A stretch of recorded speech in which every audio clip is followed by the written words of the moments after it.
मित्रांनो नमस्कार. आज इन्शुरन्स म्हणजे जीवन व आरोग्य विमा हे आपल्या यूट्यूब चॅनलचं नाव आहे आणि आपण या चॅनलच्या माध्यमातून वेळोवेळी वेगवेगळ्या प्रकारचे गुंतवणूक विषयक व विमा विषयक व्हिडिओज घेऊन येत असतो. आपला उद्देश एवढाच आहे की प्रत्येकाने जे गुंतवणूक किंवा बचत करायची आहे ती चांगल्या पद्धतीने केली पाहिजे, हेल्दी पद्धतीने केली पाहिजे. आणि जर म्युच्युअल फंडात गुंतवणूक करायची असेल तर म्युच्युअल फंडाचा थोडाफार अभ्यास केला पाहिजे.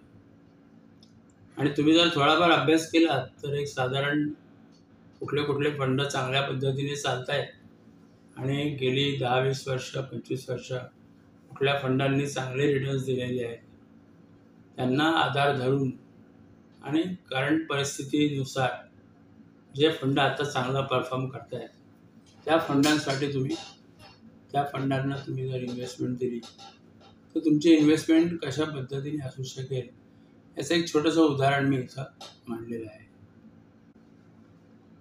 समजा एखाद्या व्यक्तीकडे 5 लाख रुपये आहेत आणि त्याला त्या 5 लाखातनं मासिक काही रक्कम मिळू शकते का, असं मी दाखवलेलं आहे की पहिली 5 वर्ष त्याला जर त्यांनी 9% प्रमाणे पैसे परत घेतले तर त्याला 3,750 रुपये मिळतात आणि 12% दराने त्याची गुंतवणूक वाढली तर साधारण त्याला 5,99,000 त्याच्याकडे शिल्लक राहतात.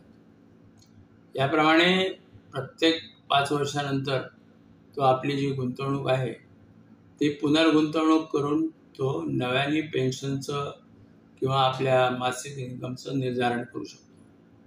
तर त्या निर्धारणामध्ये त्याला साधारण कशा रकमा मिळतील त्याचा एक छोटासा आकडेवारी इथं दिलेली आहे. अर्थात म्युच्युअल फंड ही मुळीच गॅरंटेड नसते आणि संपूर्णपणे बाजार जोखमीच्या अधीन असते. त्यामुळे म्युच्युअल फंडमध्ये मिळणाऱ्या कुठल्याच इन्कमला इन्कम जे आहे ते गॅरंटेड नसतं. तेव्हा हे लक्षात ठेवूनच आपण म्युच्युअल फंडामध्ये इन्व्हेस्टमेंट केली पाहिजे. आजच्या व्हिडिओमध्ये इतकंच. आपण व्हिडिओ पहा, व्हिडिओ जर आवडला तर लाईक करा, शेअर करा आणि जास्तीत जास्त लोकांपर्यंत पोहोचवा जेणेकरून अशा पद्धतीचा एक कन्सेप्ट असू शकतो. त्या कन्सेप्टला मी दुसऱ्या बाजूने जर बोलायचं झालं तसं म्हणेन की एवढ्या पैशामध्ये तुमचे मासिक जे 2-3 खर्च आहेत जसं इलेक्ट्रिसिटी बिल आहे किंवा तुमचा मेंटेनन्स आहे या गोष्टीमध्ये तुम्ही आरामात हे पैसे वापरू शकता. शिवाय तुमचा फंड ग्रो करतोच आहे. तेव्हा जर एक 25-30 वर्षानंतर तुम्हाला तुमचे पैसे परत पाहिजे असतील तर ते वाढून मिळतील. ते किती वाढतील, कसे वाढतील ते मी 12% प्रमाणे कॅल्क्युलेशन केलं आहे. तर 15% मिळाले तर याच्यापेक्षा जास्त मिळतील एवढं नक्की. तेव्हा आपण आमचा व्हिडिओ आपल्याला आवडतोच आहे. लाईक करा, शेअर करा आणि जास्तीत जास्त लोकांना हा व्हिडिओ पोहोचवा. धन्यवाद.